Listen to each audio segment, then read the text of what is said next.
Grabe lang. Para maganda yung ano, ikot. At saka, kompresor. So, yun, tatlong yun. Meron tayo pinagkaroon natin ng kami ng snapback. Dito yung mag-set. Meron tayo mahaba. Ito kadalasan sa rider o barako na output. Itong pattern na ito.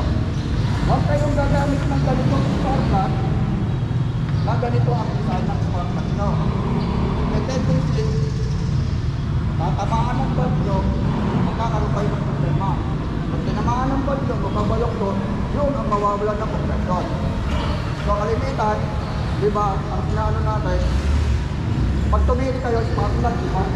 Spark plug kagad na kompresyon. So, pwede rin naman. Lalo yung Namatay? Okay lang, kasunod yan. Nakasindi yan? Oo. Kasi tutok lang doon sa nagano. yan, kalimitan, nababasket ang spark plug. So, yun. Dito naman tayo sa CDI. Kalimitan, magkaka-trouble din kayo pag napundihan kayo ng CDI. So, ibig sabihin, mawawalan ng kuryente yung spark plug. So, ano yun? Kailangan natin ng speaker. Number one, spark plug, check ang spark plug kung may kuryente o wala. Pangalawa, CDI, kung may kuryente yung spark plug. Ito ang nagbibigay ng kuryente through ignition coil papunta sa spark plug. So, ayun. Number 3, dito tayo pumunta sa stator coil. Ito naman ang nagbibigay ng supply sa spark plug papunta sa ignition coil. Ayun. Ito ay AC. Klase ng AC. Dalawang klase ito isang AC at isang DC. Yung DC is battery operated. Ito, ang AC, may mapapansin kayo. Ito yung coil. Kumbaga meron sa source coil na tinatawag. Ito yung AC. So yung DC, battery operated, ang laman niya is winding lang, charging at saka lighting. Okay, ito naman, ang purpose nito, ito naman ang nagbibigay ng supply sa CDI. So yun, ang tendency rin na nasisira ito, madalas, kung minsan yung motor nyo, nagbababara ng oil. Dalawa kasi siya, isang nakababad sa oil, at isang hindi nakababad sa oil. So yun, ang kalimitan niyan, sa ngayon, yung mga new brush, mga nakababad na sa oil yan. Oo, ito yung mga old school na ito. XRM, 100. Ito ang mga design na kanila na ito. So yun, ano pa ang ginagawa nito? Dito naman tayo sa regulator, rectifier. Ang gamit naman ng rectifier is to charge the battery. So, dito rin kumukuha ng supply si rectifier. Basta nasira ang inyong rectifier, hindi rin magkakarga ang inyong battery. So, kadalasan nasisira din ito. So, yun.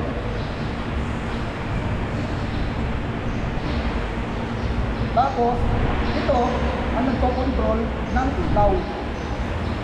Pag sira ito, may tendency na ang inyong headlight ay mapupundi. Kasi nga, ang current na lumalabas na galing sa stator, kumbaga, siya ang sumapala ng kuryente papunta sa battery at sa ilaw. Ayun. Pero meron mga labas kayo, mga battery operated na. So, ang tinatawag na ilaw mo ay AHO, automatic headlight on. Kasi, ano yan, American standard yan. Kaya, ang mga labas na mga bagong motor na ay AHO, automatic headlight on. Napapansin nyo, wala kayong switch. pag pinastart niyo yung motor, automatic yung lang yan.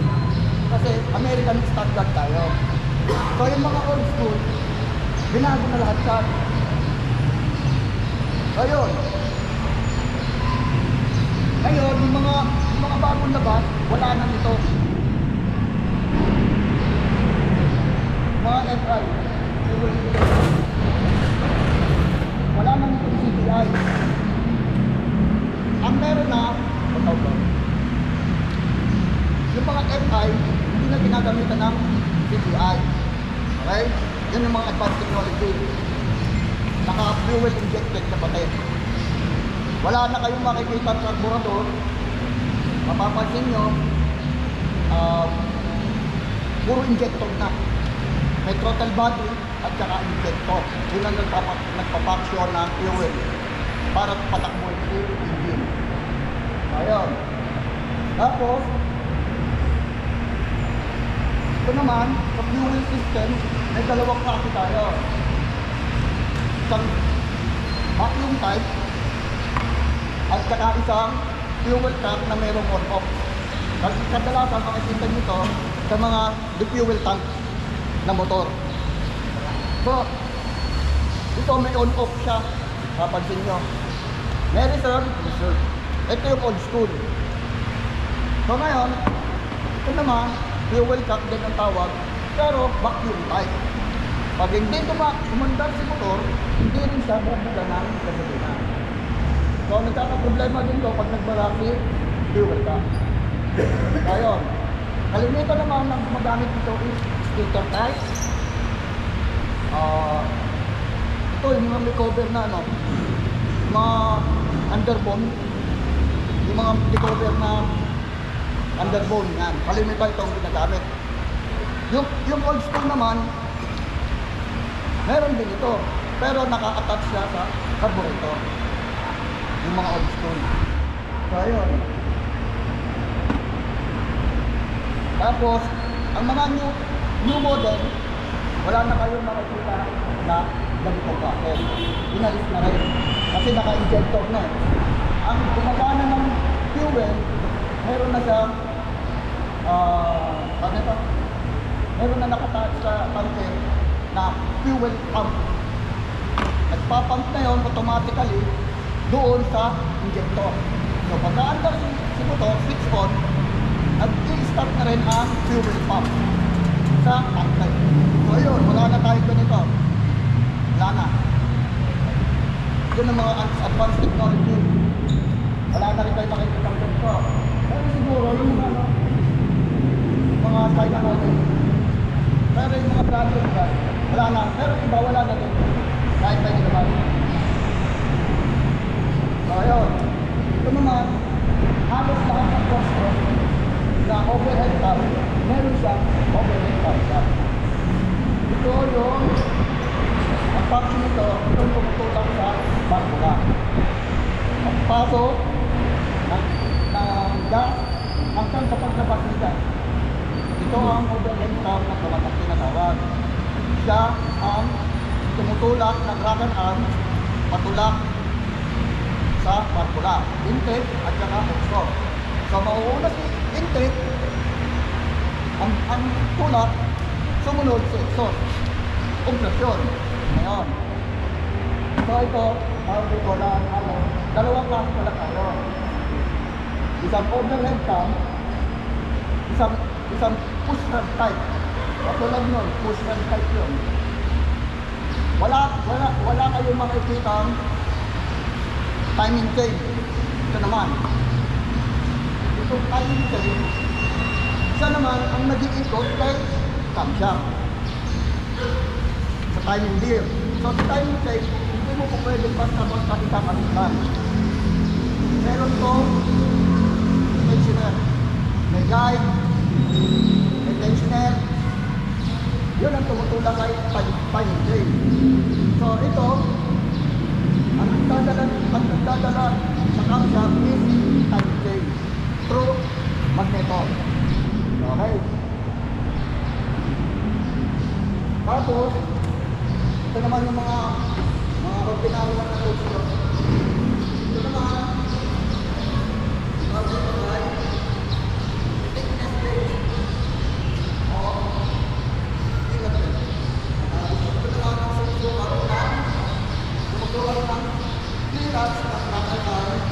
at barya. So, once na nagkamali kayong magsukat dito, dalawa lang yan. Yung bago lang at nagkakaroon ay magkakapot. So, ibig sabihin, walang mag-display ang gagawin. Wala akong kapot ng lahat. Ngayon, ito ang ginamit ito, manukat ng rocker arm. Kasi sa tunap, ito ang normal na ginagamit, hindi peeling gauge. Yung pinakamay lang. Ito, special tools na rin ito. So, yun. Okay. So, pag mataas ang clearance ng ng rocker arm, nag-iingay si rocker arm. Kaya magkakaroon kayo ng, nakakarinig kayo ng lumalagitik sa inyong cylinder head. Yun ang pinaka-cost ng sobra. Ang taas ng adjustment ng rocker arm. So yun, pag once na magpapatune up kayo, at hindi siya gumagamit ng tamang tools, huwag na, mag-isip na kayo. Kailangan dapat may proper tools yung pinapagawan nyo. So yun, ito naman, konting kaalaman lang. Ito ay vernier caliper. Ang gamit naman ito, panukat ng tornilyo, taba ng tornilyo, taas, haba. So yun, ang basa dito, millimeter. 1 to 10, 10 millimeter, 5 millimeter, 15 millimeter. Kaya pag bibili kayo ng tool o ng bolt, ang sasabihin nyo, pabili nga ako ng M6 6mm. Susukatin mo 6mm. Yeah, sa zero. Ang drive niyan, pag sinabi nyong GIS, 10mm yung kanyang yabe. Pag kayong bibili ng mga gamit or tornilyo, nasasabihin mong GIS, 10mm yun, malaki yun. Pagka mga 6mm, yun ang kalimitan sa bolt natin, sa motor, kalimitan. Yan ang kalimitan na natin. So, pag sinabi nyo 10mm, yun yung haba ng tornilyo. Pag sinabi nyo kasi kalimitan, normal na tornilyo natin is 4mm, 6mm, 8mm, 10mm. Ang standard na bolt na ginagamit natin, yun ang kalimitan. So pag yung kalimitan naman, English tawag dun, yung China bolt, alanganin, 9mm, 11mm, 13mm. Yun naman yung sinasabing English. Ang thread niya ay hindi 5. Normally, ang thread nun, malalaki. Ang thread. So, yun. Vernier caliper. Panukat ng taba ng tornilyo kalimitan. Or, Bearing. yes, bearing. Piston. Yung bore, pwede mo sukatin dito. Ang piston, malalaman mo yung laki ng piston ng motor mo. Halimbawa, kalimitan sa mga 100cc, 52mm, 50mm, sa mga 125, 58mm. Once na tumaas ang cc ng motor, lumalaki rin ang kanyang piston displacement na tinatawag. So ayun, para kumbaga may konti kayong knowledge na once na lumalaki ang cc, pero ganun pa rin ang makina niya, piston ang lumalaki doon. Bawa, ang motor ko ay 125. Ang motor niya ay 100. Magkasing ba sila ng displacement? Halimbawa, iba't iba ko din ang design ng piston. Katulad ng yung mga diffuse rod, Sabihin nyo na ang 150cc magkakaiba sila ng design sa 155. Meron lumabas na naalala nyo yung Raider 150. Parehas lang ang kanilang design ng makina, pero sa piston sila nagkakalo. Ang 125 na lumabas is 58, ang 150cc is 63 mm. So yun, kaya once na lumalaki ang cc ng motor, siya piston din ang lumalaki. Kaya yung sinasabi nila na yung motor nila ay 150 daw, hindi yun. Yung bore lang ang pinalalaki nila. Halimbawa, sa mga Mio o scooter, gusto nila palakasin. Once na lumalaki ang piston mo, mas malakas ang compression. Yun ang pinaka the best na ano. Once na lumakas ang motor mo, huwag kang magtataka malakas ang gas mo. Diba? More power, much fuel na tinatawag. Huwag kang magre-reklamo na ang motor mo malakas, ganun din ang consumption mo, malakas din.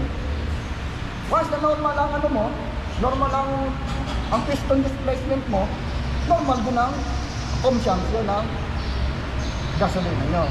Kaya nga may sinasabi tayo ang fuel consumption is meron pumapatak na 38 per kilometer pataas, may 60, yun ang mga pinakamatitipid. So ngayon, matipid na yung fuel injected FI.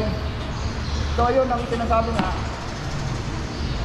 mas mataas, mas malakas, pero ang fuel consumption niya is ganun lang din.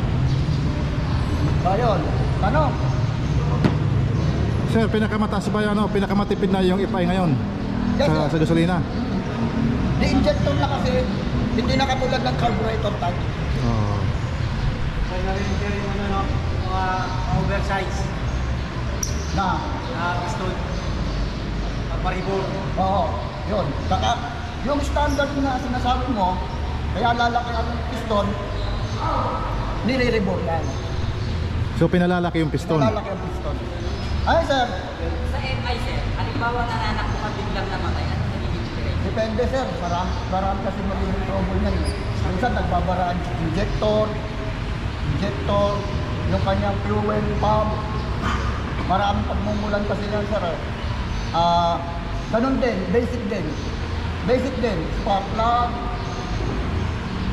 fuel. Sir, maraming agam-agam tungkol sa FI. Masiran daw.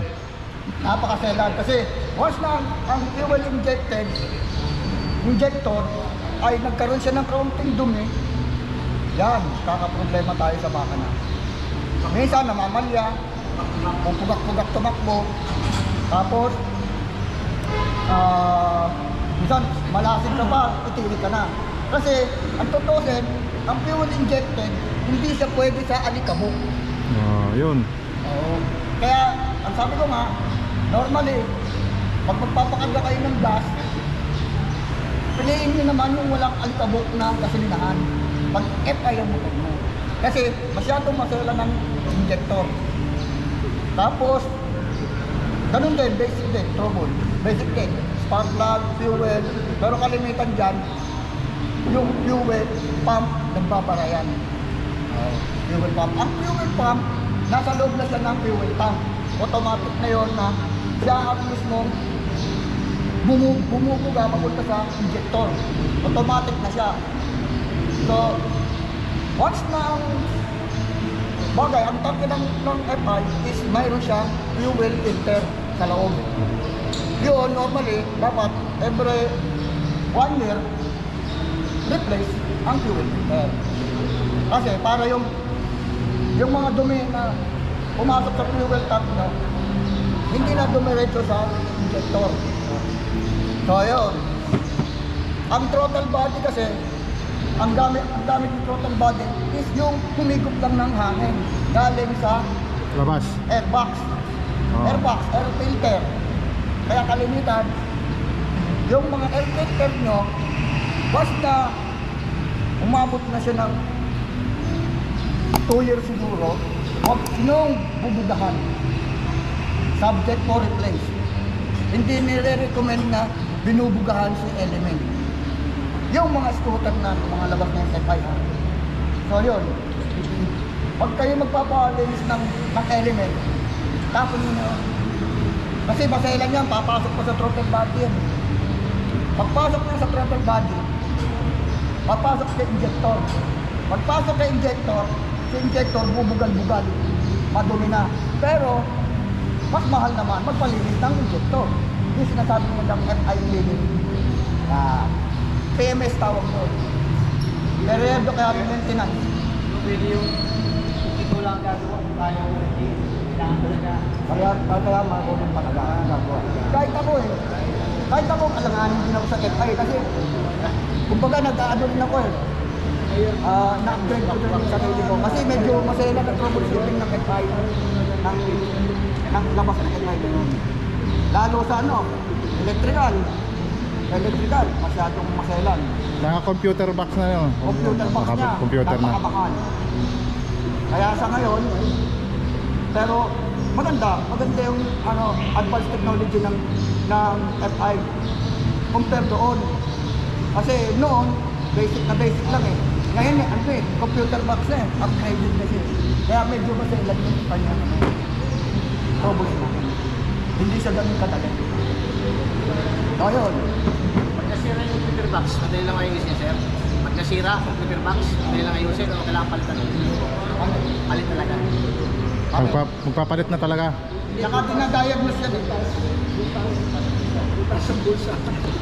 Dinadiagnose talaga yan. Kasi computer na nga eh. Hindi kaya operahin.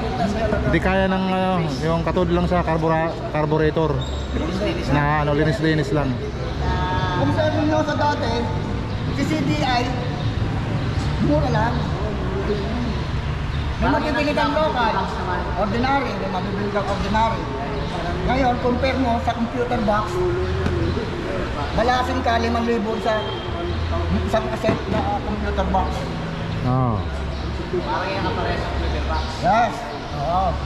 Kaso, ang computer box, lahat ng function ng motor, lahat ng pyesa ng motor, naka-direct kay Computer box. Kaya pagka halimbawa, nasira na yung computer box, dinadiagnose din yan. May pang-diagnose nga, malalaman mo agad kung aling parte ng motor ang May sira. Oo. kayo, madali sa manual. Pero, yung device na yun, hindi pa natin kaya, hindi mahal. Dito muna tayo sa old school. Sabihin sa old school muna tayo. Pero yung old Sa school, carburetor muna tayo. basic lang din. Ang FI, huwag nyung magagalaw sa baka sa kawin. Basic lang, basic. Lagi basic. Number 1, gas. Number 2, power supply. At number 3, compression. Yun ang medyo worse na yung scenario, yung compression. Yun nga, kaya nagkakaroon ng nawawalan ng compression sa motor nyo. Babalok sa tambak pula. Yun lang number 1. Piston ring. Hindi. Pinasukan ang spark plug na hindi kanya. Oo. Hindi ka sukat, no? At naputol si timing check. Yan. Ayan. Bagong tulog na yung sir sa TikTok. Ayan. Sa mga makina, Sir, pag naputol ba yung timing chain, di ba makakapekto sa makina? Inaandar yun. Sabihin, hindi makakapekto. Walang madadamage. Meron. Kalimitan, barbula. Barbula. Kalimitan. Ayun.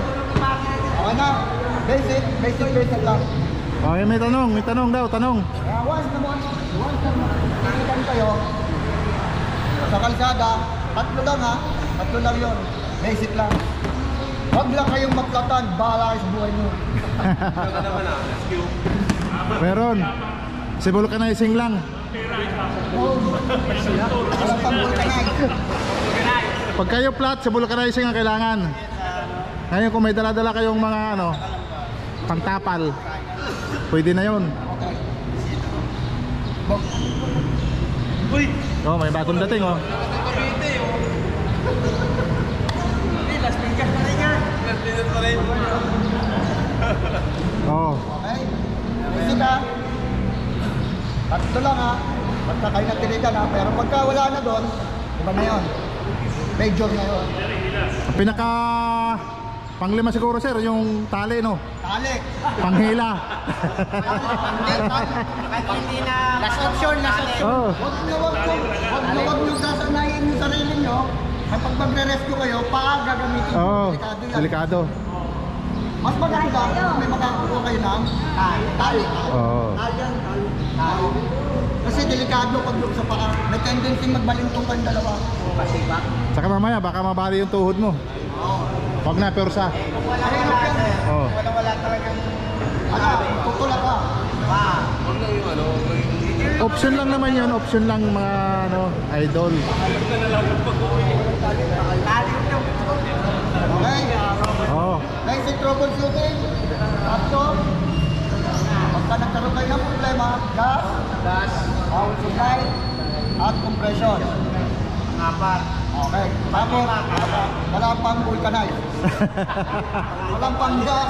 Oh, walang pang gas, walang pang vulcanize. Tayo. Anong gagawin?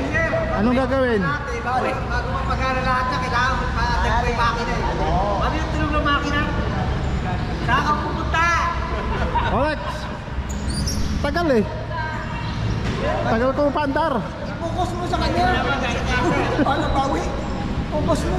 Shout out mo lang oh. Focus mo. Isa pa isa. Yun. Focus mo. Okay. So, yun. Pagka naman, pagkataw naman dito. Ano yan? Stagard. Sabihin, parang ano siya. Hindi siya...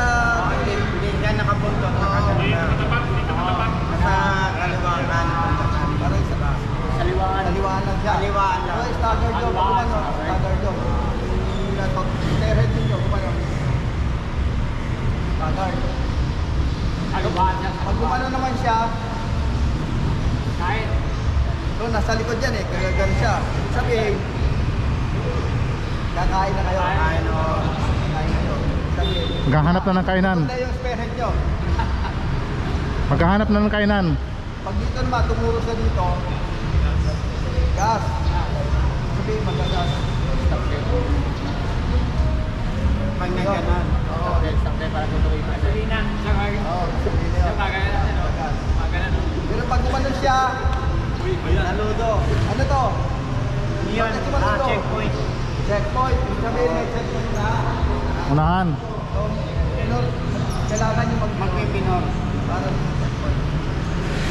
So, kung pinago kayo, kasi kadalasan naman ng grupo, pag dami yung checkpoint, hindi pinabara. Pinabara lang yung isa. So, pag grupo, nakita nila ng grupo. So, dahil dami yan, Quezon, ang dami namin. May Lopez yun. Sino ba kasama sa Lopez? Ayun. Lopez, 60 kami, sa motor. Tapos, hinara kami ng pulis. Lumanon ako, tol. Nagdala ko ng jet. Nagulat yung pulis, lumanon ako. Tingin ng pulis, ang dami. Ganito na ako. So, ibig sabihin, isa kasi, marami ng pulis. Kasi kami yun. So, hindi nila pansin na marami na kami. Yung pag-araw, makita ang ganyan niya, hindi nila pinapansin. Ayun, checkpoint ko yan ha. Checkpoint. Tapos, may isa pa yung tawag dito. Pag gumanon siya, ang tawag dito, may lubak. Hazard. Hazardous. May lubak, o may putik, o may ham, or may lain, may aso. Kung ano man yung mga hazardous na pwede natin, ano, na malaki, saan natin. Kami sa Roxy. So, peace time. Okay, ano, mamaya mag-double na yun. Tapos mag-double na yun, nagka-single file kayo. Para nabi o. Tapos ang tawag sa ganun, Kaliwa. kaganan kayo. Kanan kayo. Tama kayo. Pagkuya, tama. Pag ganyan,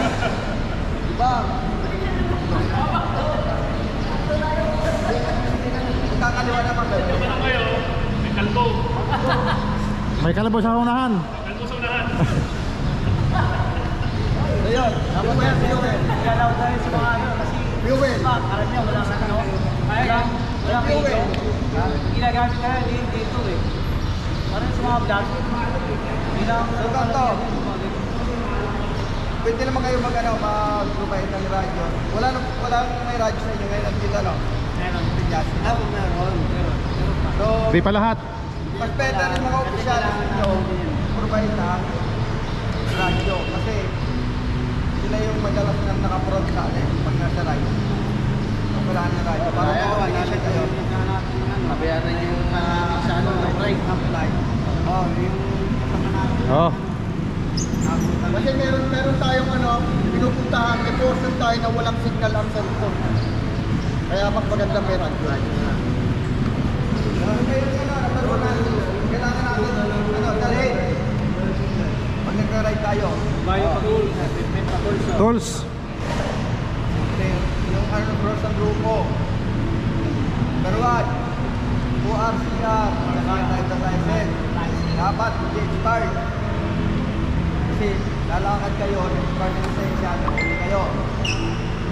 Kasuot kayo ng vest, sino man, anong grupo ang makikita? Sila yan. Si Marcy. Diba? Hindi kayo. Yung grupo namin. Ano nire-represent? Sabihin, nahuli kayo, yung pala na to, tumatakbo, expired na lisensya, expired na lisensya. So, kung tatakbo po kayo na wala kayong lisensya, huwag nyo lang muna sumunod yung best nyo. Kasi grupo ang dala ninyo. Pero mas better talaga ay lahat ko, walang tatakbo na walang lisensya. Part ng ORCR. Ang ORCR magkano? Expand? Magkano ang tubos? 5,000. 10,000. Present. ORCR, expired. Hindi ko magparin ko, magkano lang? Ngayon tumaas na. Oo, yan. Hindi euros yan. Oo, 10,000. Siguro nakahuli sa inyo yung mga traffic enforcer lang. 5,000. Pero pag yung TO talaga, wala na po sa pusap, 10,000 yan. HPG, siguro pagkasama pa natin yung HPG, impound yung motor nyo, tapos, ticket, seminar. Hindi. Meron kang 1 day. Sa loob ng 1 day na yun, kailangan matubag na yung motor mo. So, ang HPG, mapapag-usapan nyo, mababa yung Tubos. tubos mo. Hanggang 3.5 lang yun. So, sa Laguna, hanggang 3.5 lang pwede natin from 10,000 hanggang 3.5. Pawaan na yun. Maliban na kung may connection tayo sa loob. Pwede pag-usapan. So, yung sa LTO naman, madalang yung napapag-usapan ng LTO. Pero, matik, ano yan? Ticket talaga yan. Wala nang ano yan, usap-usap, ticket.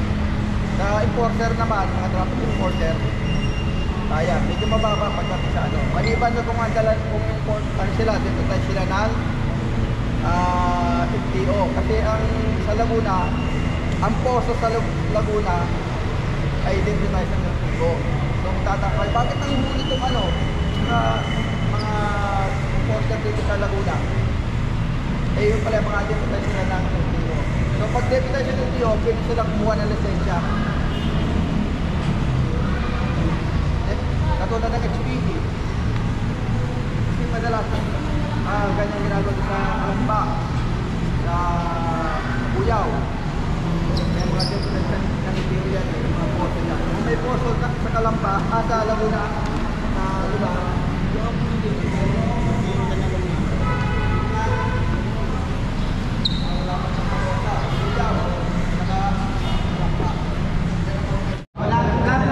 Lahat na? Okay. Ito. Unang-una, ang motor nyo dapat ang motor nyo ay naka-standard. Kung ano yung pagkakuha, ganun din ang gagamitin sana. Kaso, karamihan sa atin, ang nangyayari, nagmo-modify agad. Pinapalitan si salamin, si mirror, pinapalowered, tapos yung gulong natin, maliit. Kasi pagka yung gulong na maliit, pag nadali kayo ng ng bato, pwede kayong sumip lang agad doon. Lalo na sa rider, malakas talagang igtad nun. Kung maaari, iwasan niyo yun. Huwag na kayong gumamit nun. Tapos mamaya magpapabusal tayo, training. Bomba-bomba lang konti, tapos pagka na may preno, pagka nakabuelo kayo may preno, alam niyo ang gagawin niyo, yung 70-30 lang ang ano natin sa huli, mas malakas. Sa unahan, pinik-pinik lang. Para pagka once na gumewang kayo konti, pagka gumewang, isa dalawa, pwede yung bitawan si preno. Pagka tumining na naman ang takbo, saka kayo mag-preno para iwas aksidente. Huwag kayong mag-full brake kasi pagka nag-full brake kayo sa likod, yung mangyayari, tumbling agad kayo. Gagawang agad yun, pag hindi nyo napigilan, tumbling. Ayun, iwasan nyo yun. Ay sa OBR. Pag sa OBR naman, alam na ang gagawin. Huwag yung OBR na yung pag-ang kasi ganyan lang. Yung lasing na. Saka iwasan natin magkakamati sa kalsada. Yung PX ba? Para maiwasan natin ang disgrasya. Kasi kalimitan sa nagdidisgrasya, karamihan ay naka 2 wheels. Kasi singit ng singit eh. Kung saan may puwang, pasok ng pasok. Eh, ang mga 4 wheels naman, ayaw nilang ganun. Kaya dinidikdik nila yung mga nakamotor. Sa totoo lang, ganyan din naman ako dati. Kaso medyo nagbago-bago na. Mahilig sa mga magra-ride, alam niyo naman yung patakaran ng kung sino yung nasa unahan, yun ang susundan na. Huwag yung una-unahan kasi parang endurance challenge yung pumunta yung pagkaganon. So, tapos, pagkawas sa naman, sa bangkingan, huwag kayong magmamadali, alalayan nyo lang. Kung mahilig kayong bumangking, dapat marunong din kayong sumunod sa katawan. Kung ano yung pihit nyo ng manibela, huwag nyo bibiglain, steady nyo na lang. Pagka naka-steady na ganyan, okay yung entrada mo Pero pagka binigla mo, gigewang yung yung manibela mo sa unahan, tapos dito sa likod, sa pwersa ng takbo mo, kayod ng kayod doon, kahit anong gawin mo doon, tatambling ka doon. O pwede Superman, bawal yun ang Superman ha. Hindi, basta may pakpak, pwede. Superman, bawal. Detalye naman yung viral. Ganun lang. Yes, sir. Ako pinali. Para rin lang. May mo lang konti. Dito, sa karagdagan dito, sa safety. Kailangan lahat tayo ganito. Yung ganito. Lipat. Yan. Importante yan. Kasi unang-una, marami kami nakita na disgrasya na sa mga daan. Hanggang walang walang technique. Wasak talaga. Kaya kung babiyahe kayo, right, malapit doon, tigil. Helmet, full face, walang half face. Malala yung biyahe. Yun ang mga number 1 na sa safety na motorcycle. At pangalawa yung yung sa walang nakatinilas. Dapat patos, wala yung bawal yung crocs. Sino naka-crocs? Yan o. Bawal. Kung ganyan, magbiyahe kayo ganyan. Bawal yan, bawal yan. Walang pwede. Ayan, bawal yan, Bawal yan. Pwede rin mahuli yan. Hindi mahuli dahil dito. Ayan, Kaya, hindi naman mahilig yan. kapag disgrasya, tumalsik, yung baka po nasa na, nawala. Diba? Sapatos, empty. Baka kasama ng paa, pagtalsik. Yun lang, tapos tayo dyan. Yes, timan mo na pala. Space na.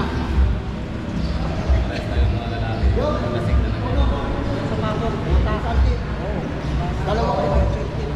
Dalawa na kayo. So na ganyan yung sabi nila yung mga tips. So ito naman sa akin yung regarding to sa natin actual na pagdadrive sa convoy, sa marshal. So number 1, siyempre bago tayo magbiyahe, kailangan malayo, tulog. Number 1 yun. Lasing, pwede. Dapat wala kayong tama. prone sa aksidente. Iba nakakaintindi, kaya minsan aksidente kahit anong ingat ninyo. So minsan, iba nakakasabay kayo na ano na ganyan, makita nyo na aksidente kasi kulang sila ng tulog, kulang sila at minsan lasing sila. Maliban doon sa mga kamote rider na tinatawag. So, sa kailangan natin, dapat yung katawan natin, may walang isip ng problema pag nasa biyahe tayo. Isa, sapol, balaw, hindi pinayagan ng asawa, pumilit na asawa nila, pumilit na sumama. So yung isip niya, nandun sa asawa niya, wala din sa pagdadrive niya. Pasok niya, kasi ang isip niya, nandun sa pamilya, wala din sa biyahe niya. So ingatan natin yan. Dapat lagi tayong isip natin sa biyahe. Yung dagdagan ko lang yung mga inakap. So sa ano naman, diba, may tinatawag tayo na yung mabangkit tayo. Pag mabangkit tayo, saan kayo nakatingin? Sa hita.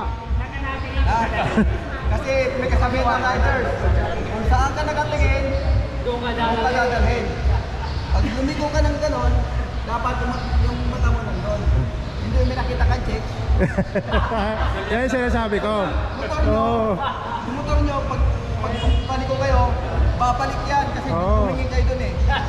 Yung natin, magkakayan, magkakonect yan sa mata natin. So pag kayo dito, dapat kasi pag lumingon tayo sa kabila, panigurado yan. Paano yung kasabay? Yung kasabay kasi na sir na checks. Yung kasabay na riders may angka sa checks.